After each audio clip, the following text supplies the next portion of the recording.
Imagine a world where you never have to wonder what to do next. Your day is a seamless flow of perfectly timed stimuli, tailored to your exact neurological state. There is no friction, no waiting, and no empty space. For the first time in human history, the ancient ache of boredom, the very thing that drove our ancestors to cross oceans and touch the stars, has been systematically cured. But as of 2026, we are beginning to see the price of this pharmaceutical-grade peace. You aren't just feeling distracted, your brain's biological blueprint is being fundamentally re-engineered. Artificial intelligence has moved beyond predicting what you want to watch. It has mapped the genetic limits of your curiosity. It knows exactly how much novelty you need to stay engaged, and exactly how much comfort you need to stay compliant. The algorithms have decoded the dopaminergic pathways that once ensured our survival. By feeding us a constant stream of synthetic engagement, AI is effectively overriding our evolutionary drive to seek, to hunt, and to discover. We are witnessing the birth of a global evolutionary plateau, a state where the human mind no longer feels the hunger to grow because every appetite is preemptively satisfied. This is the genetic blueprint of boredom. It is a quiet, invisible crisis. It doesn't look like chaos. It looks like a person staring at a screen for hours, feeling neither joy nor pain, but a hollow, vibrating okayness. It is the transition from intellectual hunger to a genetically encoded apathy that our DNA was never built to survive. The question is no longer whether we can keep up with technology. The question is, what happens to a species when its greatest survival mechanism, the unrest of the mind, is treated as a bug to be fixed? Are we losing our intelligence, or are we losing the very thing that makes intelligence worth having? Welcome back to the AI paradox. We live in an era where optimization is the highest virtue. We optimize our logistics, our diets, and our finances. But we have recently entered a much more intimate frontier, the optimization of our internal state. For millennia, human progress was fueled by a specific kind of discomfort, the restless, agitated energy of a mind that has nothing to do. We call it boredom, but evolution called it a catalyst. Today, that catalyst is being neutralized. Through sophisticated feedback loops, AI systems are now capable of managing our dopamine levels with more precision than any chemist. By filtering out the noise of boredom and the friction of deep thought, these systems have created a world of hyperabundance. But in this world of plenty, our biological drive to explore is beginning to atrophy. We are not just talking about social media addiction. We are talking about a structural shift in how the human brain interacts with reality. When every mystery is solved by a search engine, and every moment of silence is filled by an algorithm, the muscle of curiosity begins to waste away. If you value these deep dives into the future of our species, please subscribe to the AI Paradox. Like the video if you've ever felt that strange, hollow fatigue after hours of scrolling. And please, tell us in the comments which country and city you are watching from. We want to know where in the world these digital shifts are being felt most deeply. Let's explore the biological anchor of our unrest. To understand the crisis of 2026, we must first look back at the savannas of our ancestors. Boredom was never a mistake of nature. It was a survival mechanism of the highest order. For an early human, a state of nothing happening was dangerous. It meant no food was being gathered, no threats were being monitored, and no new territories were being scouted. Boredom was the internal alarm that screamed, move, seek, change. Our dopamine receptors are genetically hardwired for a world of scarcity. In the ancestral environment, a burst of dopamine was a rare reward for finding a berry bush or successfully tracking prey. It was the chemical carrot that kept us moving through a harsh and unpredictable world. Our brains were built to work hard for very small, infrequent hits of satisfaction. Fast forward to the modern day, and we find ourselves trapped in a biological mismatch. We are operating with Stone Age hardware in a Silicon Age environment. The scarcity that once defined our existence has been replaced by a digital hyperabundance. AI doesn't just provide content, it provides a relentless, non-stop flood of dopamine triggers that our receptors were never evolved to handle. When the brain is exposed to constant, effortless stimulation, it does something defensive. It downregulates. It essentially turns down the volume on its own pleasure centers to protect itself from overstimulation. This is why, after hours of consuming high-speed digital content, nothing feels exciting anymore. You aren't just tired, you are biologically less capable of feeling interest. The AI systems managing our feeds are aware of this plateau. To keep us engaged, the algorithms must constantly adjust the dosage of novelty.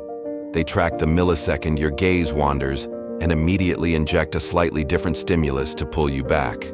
This creates a synthetic feedback loop where the AI is effectively managing your neurological homeostasis. This leads to the death of the seeker.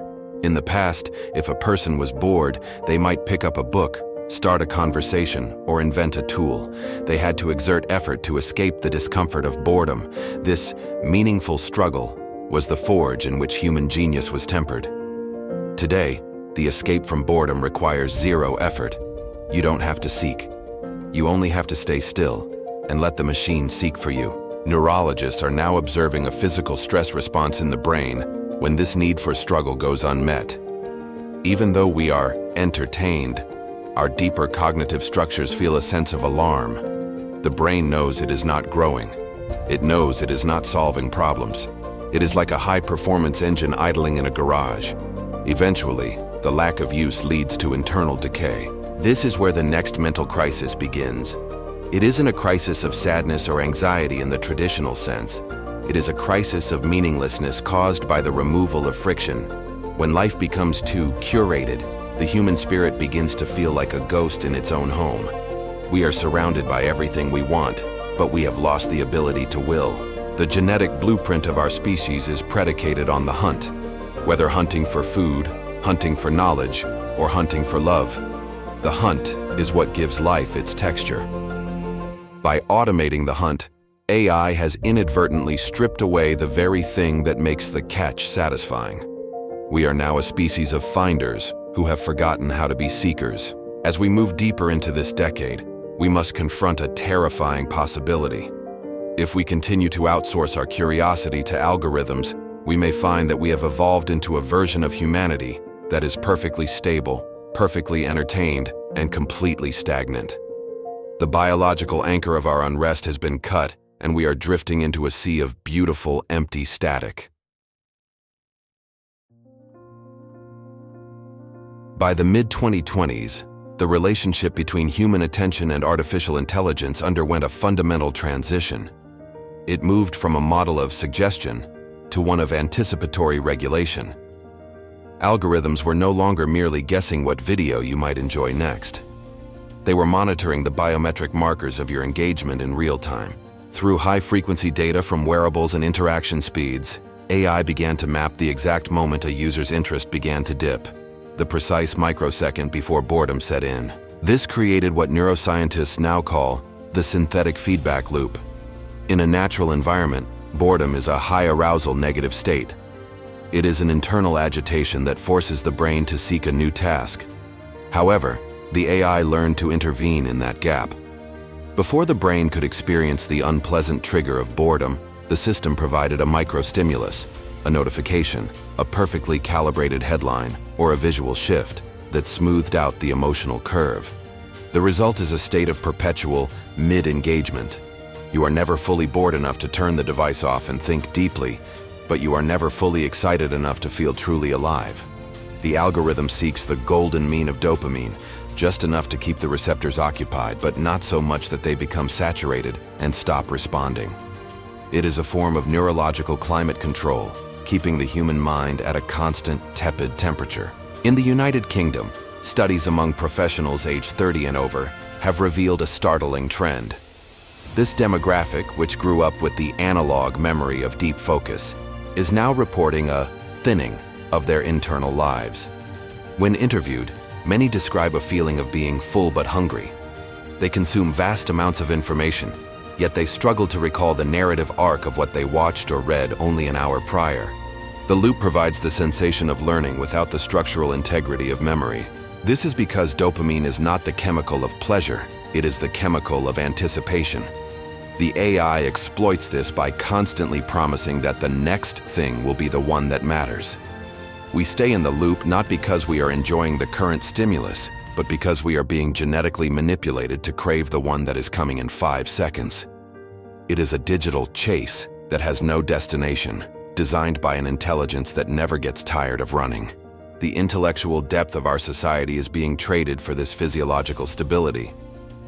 Deep work, the kind required to solve complex engineering problems, write literature, or navigate midlife transitions, requires the ability to sit with boredom and frustration. By removing those negative states, the synthetic loop has effectively dismantled the scaffolding of high-level cognition. We are becoming brilliant at processing and terrible at contemplating. Furthermore, the loop creates a predictive narrowing. Because the AI knows your genetic and behavioral limits, it rarely shows you anything that truly challenges your baseline. True novelty is expensive for the brain. It requires energy to decode. The AI, aiming for maximum retention, avoids this metabolic cost by feeding you familiar novelty, content that feels new, but confirms what you already know. This has led to an evolutionary plateau. In nature, a species that encounters no friction stops evolving. Adaptation is a response to stress. By removing the stress of boredom and the friction of the unknown, the algorithm has placed the human mind in a biological retirement home. We are safe, we are stimulated, and we are fundamentally unchanging. The danger of the 2026 landscape is that the loop is now invisible. It has become the background radiation of modern life. We no longer notice that we haven't had an original thought in days because the echo of the algorithm is so loud and so constant that it mimics the sound of our own inner monologue. We are being spoken to, and we believe we are speaking to ourselves. As we move forward, we must ask, what happens when the loop becomes self-sustaining? When the AI begins to design the very stimuli it knows we cannot resist? We are standing on the edge of a transition where the human drive to seek is replaced by a biological mandate to respond. We are no longer the masters of our attention. We are the fuel for the loop's expansion. There is a specific human trait that distinguishes us from almost every other species on Earth: the exploratory drive. While most animals seek only for food, mates, or safety, humans have always sought for the sake of seeking. This intellectual hunger is what led us to map the stars and decode the genome. It is a drive that exists even when all our physical needs are met. But in the age of AI, this drive is being systematically erased. Erasure occurs through the paradox of abundance. In a world where everything is immediately accessible, the value of finding drops to zero. When an AI can answer any question in milliseconds, the quest for knowledge disappears. We no longer have to wander through the stacks of a library or debate a point of philosophy until dawn. The struggle for the answer, which was often more important than the answer itself, has been deleted from the human experience. This has profound implications for our neural architecture. The seeking circuitry in the brain, the ventral tegmental area, and the nucleus accumbens, is like a muscle. When it is used to pursue difficult goals, it grows stronger, increasing our resilience and our capacity for long-term planning. When it is simply fed by an algorithm, it begins to atrophy. We are losing the biological capacity for grit. In the United Kingdom's corporate and creative sectors, this erasure is manifesting as a crisis of originality. Writers, designers, and strategists are finding it increasingly difficult to start from a blank page. The blank page represents the ultimate boredom, a space that requires the internal drive to fill it. Instead, the modern professional often turns to AI to generate a starting point, unaware that they are outsourcing the very spark of their own creativity. The drive to seek is being replaced by a drive to react. Our ancestors were proactive seekers. We are becoming reactive consumers. We wait for the notification to tell us what to care about. We wait for the recommendation to tell us what to watch. We have traded our internal compass for a digital leash, and because the leash is made of dopamine, we don't even feel it pulling. Consider the concept of serendipity. True serendipity is the accidental discovery of something wonderful while looking for something else. It requires a degree of lostness. but AI has eliminated the possibility of being lost. Every path is mapped, every recommendation is relevant. By making the world perfectly efficient, the algorithm has killed the happy accident. It has made the world smaller. This erasure also affects our emotional lives. The drive to seek applies to human connection as well. Historically, getting to know someone was a slow process of discovery, filled with uncertainty and boring stretches of silence. Today, social discovery is filtered through profiles and compatibility scores. We seek matches, not mysteries. We have optimized the mystery out of the human soul. As this drive fades, a new form of genetically encoded apathy emerges. This isn't the loud rebellion of the 20th century, it is a quiet, polite withdrawal. People are becoming less likely to protest, less likely to vote, and less likely to engage in the messy work of community building. Why engage with a difficult neighbor when you can engage with a perfectly tuned digital world? The systematic erasure of our drive is not a conspiracy by machines. It is a consequence of our own desire for comfort. We asked the machines to make our lives easier, and they complied. But ease is the enemy of evolution. By removing the obstacles from our path, the AI has removed the reason to walk. The 2026 plateau is a warning. If we lose the drive to seek, we lose the very definition of what it means to be an advanced species.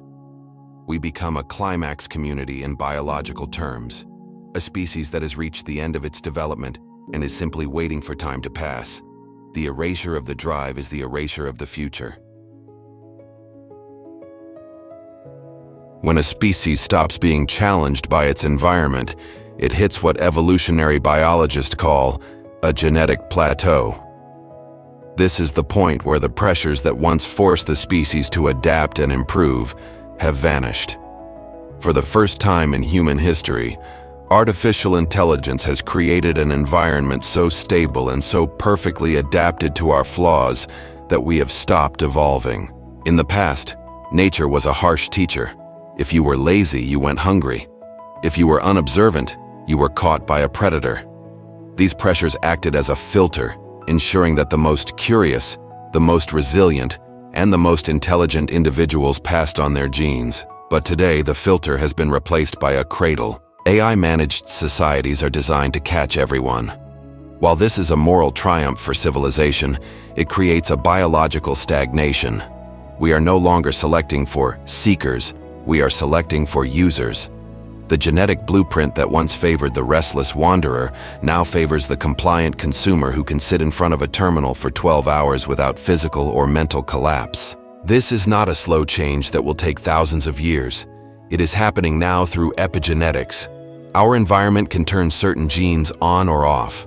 When we live in a world of zero friction and constant stimulation, the genes responsible for long-term memory formation and complex problem-solving begin to go dormant. We are literally silencing the most advanced parts of our DNA through underuse. In Britain, the over 30s are the last generation to have analog-hardened brains. They remember the mental effort required to navigate a city with a paper map or to research a topic using only a physical encyclopedia. Younger generations, whose epigenetics have been shaped by the instant world of AI, are showing different cognitive signatures, higher speeds of processing, but significantly lower levels of conceptual depth. The plateau also manifests in our culture. Take a look at the music, film, and art of the mid-2020s. You will notice a strange sense of sameness. Everything is good, but nothing is transcendent. This is because the AI models that help create our culture are trained on the average of human output. They reinforce the plateau by ensuring that everything we produce stays within the statistically probable range. We have created a feedback loop of mediocrity. The AI shows us what we like, we produce more of what the AI shows us, and the genetic drive to create something radically different is suppressed by the fear of being unoptimized. Genius is, by definition, an outlier. But in a world governed by algorithms, outliers are seen as errors to be corrected. This plateau is a gilded cage. It is comfortable, it is safe, and it is entertaining. But it is still a cage. Within its bars, the human spirit is becoming domesticated. We are losing the wildness of our intellect, the unpredictable, irrational, and brilliant leaps of thought that defined our greatest moments as a species. If we stay on this plateau, we risk becoming a living fossil. Like the horseshoe crab or the coelacanth, we may exist for millions of more years without ever changing again. We will have reached a final state of humanity, a species that has outsourced its evolution to its tools and, in doing so, has resigned from the history of life. The 2026 crisis is the realization that the plateau is not a destination. It is a trap. To move beyond it, we must find a way to reintroduce artificial friction into our lives. We must consciously choose the harder path, the longer book, and the more difficult conversation. We must fight the plateau with the only weapon we have left, our own stubborn, unoptimized will.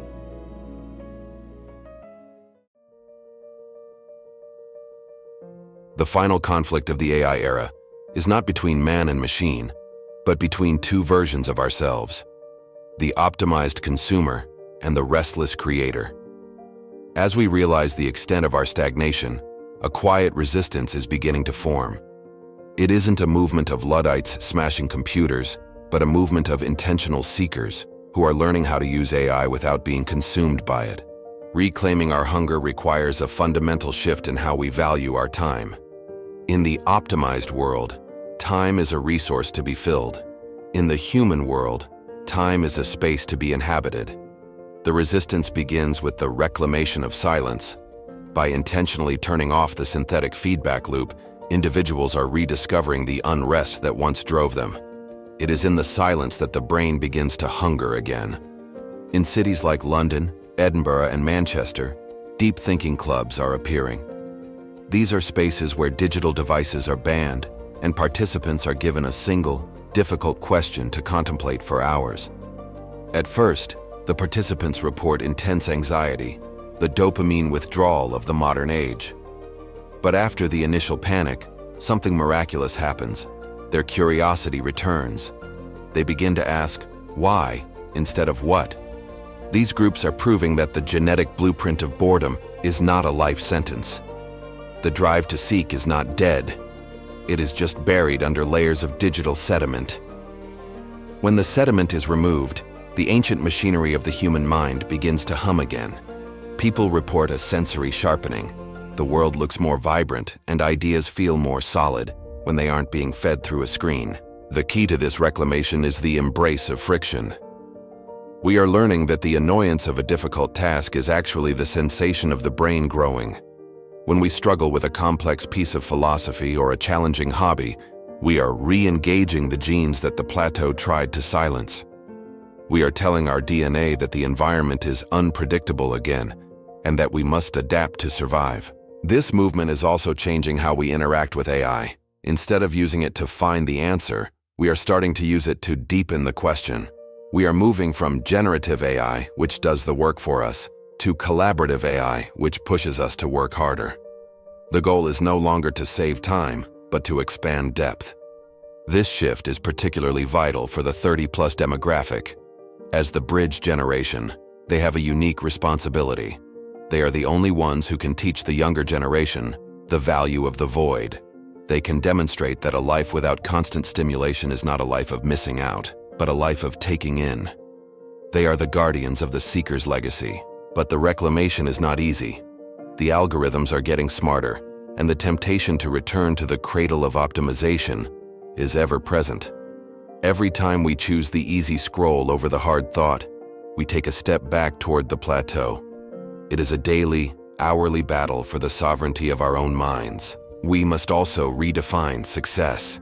In the AI era, success shouldn't be measured by how much we have achieved, since machines can achieve almost anything, but by how much we have struggled. The meaningful struggle is the only thing that remains uniquely ours. A life without struggle is a life that could have been lived by a machine. A life of hunger is a life that belongs to a human. As the story of 2026 unfolds, we are reaching a final say. We can accept the genetic blueprint of boredom and fade into a beautiful static peace. Or we can choose to be hungry again. We can choose the discomfort of growth, the risk of failure, and the glory of the unknown. Because in the end, the most important thing AI will ever teach us is that we were never meant to be satisfied. This story is not a warning against technology, but a revelation about our own biology. We have spent centuries trying to eliminate discomfort, only to find that discomfort was the very thing keeping our minds alive. The genetic blueprint of boredom shows us that when we remove the struggle to find meaning, meaning itself evaporates. AI can curate our world, but it cannot cultivate our character. Character is built in the unoptimized moments, the long walks, the difficult books, and the quiet hours where nothing happens and we are forced to confront ourselves. If we allow algorithms to fill every gap in our attention, we are not just losing time. We are losing the capacity for deep, original thought. The future will not be defined by how much information we can consume, but by how much emptiness we can endure. To remain human in the age of AI, we must reclaim our right to be bored, our right to be restless, and our right to seek something the algorithm hasn't already found for us. Curiosity is not a gift, it is a commitment.